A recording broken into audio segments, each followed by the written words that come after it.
બધા આવી જાવ બેન, બધા અહીંયા આવી જાવ નજીક નજીક. નો બોલો તો વાંધો નહીં, પાછળ રહ્યો તો ખરા. આ યુદ્ધ ઓકે, જાય તો રહેવું તો પડશે ને પાછળ આપણે. એક તરફ પાકિસ્તાનના વડા યુદ્ધના બણગા ફૂંકી રહ્યા છે, બીજી તરફ ભારત દેશની વિરાંગનાઓ, ભારત દેશની યુવતીઓ પણ આ માટે તૈયાર છે. નમસ્કાર મિત્રો, TV9ના FB પેજમાં હું મોહિત ભટ્ટ અત્યારે રાજકોટના કોલેજિયન યુવતી સાથે છું અને તેઓ કહી રહ્યા છે તેઓ સેલ્ફ ડિફેન્સ માટે તૈયાર છે અને 1500થી વધારે યુવતીઓએ કરાટેની ટ્રેનિંગ લીધી છે. પાકિસ્તાનને તેઓ શું જવાબ આપી રહ્યા છે તેની પાસેથી જ આપણે જાણીશું. શું કહેશો આપ, જે રીતે પાકિસ્તાન યુદ્ધના બણગા ફૂંકી રહ્યા છે, જે પ્રકારે માહોલ અત્યારે ભારત દેશમાં છે, કઈ રીતે જુઓ છો આપ? શું કહેશો આપ પાકિસ્તાનને? પાકિસ્તાન, અમે ભારતવાસીઓ ગમે એમ કરીને પાકિસ્તાનને હરાવી દઈશું. અમે કઈ ભારતવાસીઓ ઓછા નથી કઈ પાकिस्तान थी. તમે આપ શું કહેશો? पाकिस्तान सिर्फ बोलता ही है, करता कुछ नहीं है और हमारे पास इतने अस्त्र शस्त्र है जिससे हम उनका विनाश कर सकते हैं. આજે કઈ રીતે ટ્રેનિંગ લીધી બધી જે યુવતીઓ છે તેમને? हम जो कराटा सीख के तैयार हुए हैं युवतियों, तो हम पाकिस्तान से लड़ सकते हैं, हम पाकिस्तान को हरा सकते हैं, हम पाकिस्तान से डरते नहीं है, हम पाकिस्तान को सबक सिखा के रहेंगे, हम हमारा देश को आजाद करेंगे. તમે શું કહેશો? જે સેલ્ફ ડિફેન્સની ટ્રેનિંગ આપી છે તેથી યુવતીઓ છે ને વધારે એને ડિફેન્સ મળે છે અને તેથી છે ને યુદ્ધ કરવા માટે ગમે પ્રોસેસ હોય ને તે યુવતીઓ કરી શકે છે, પાછળ નહીં રહી શકે. આપ શું કહેશો? आप શું કહેશો?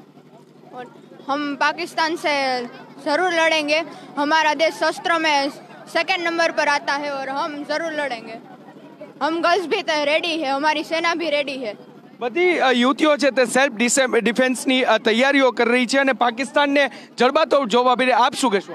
પાકિસ્તાન ખાલી પાછળથી જ ઈ અટક કરી શકે છે. જો ઈ સામે આવીને અમારી સામે અટક કરે તો એને અમે પણ બતાવી શકીએ કે ભારતની નારીઓ કેવી છે અને શું કરીને બતાવે છે. પાકિસ્તાનનું કાંઈ ના આવે, 1 2 ને 3.5 કરી દઈએ સામે આવે ને તો પાકિસ્તાન. આપ શું કહેશો? પાકિસ્તાન મુર્દાબાદ, પાકિસ્તાન મુર્દાબાદ, પાકિસ્તાન મુર્દાબાદ, મુર્દાબાદ, મુર્દાબાદ, પાકિસ્તાન મુર્દાબાદ. આપ શું કહેશો, કઈ રીતે ભારતીય સેનાએ હવે પાકિસ્તાનને જવાબ આપવો જોઈએ? એને બધી વાત જવાબ આપવો જોઈએ. સૈનિકોનો જે હુમલો થયો છે ને પરિવારને બધા બહુ બેહાલ થયા છે અને પાકિસ્તાન માટે તો ખાલી ગર્લ્સ જ અત્યારે કાફી છે ને સેલ્ફ ડિફેન્સમાંથી.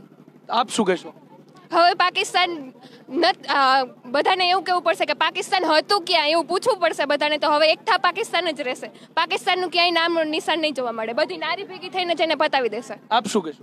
એ લોકોને યુદ્ધ કરવું હોય તો કરે. અમે ગર્લ્સ હવે રેડી છે ફાઇટ કરવા માટે. ગર્લ્સ પાવર, પાકિસ્તાન મુર્દાબાદ, મુર્દાબાદ.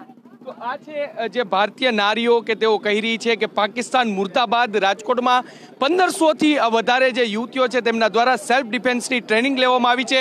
એક તરફ પાકિસ્તાન માત્ર બણગા જ ફૂંકી શકે છે, બીજી તરફ એક જનમાં, દેશમાં, એક ગામમાં, એક ચોકમાં દરેક ભારતીય તૈયાર છે પાકિસ્તાનને જડબાતોડ જવાબ આપવા માટે.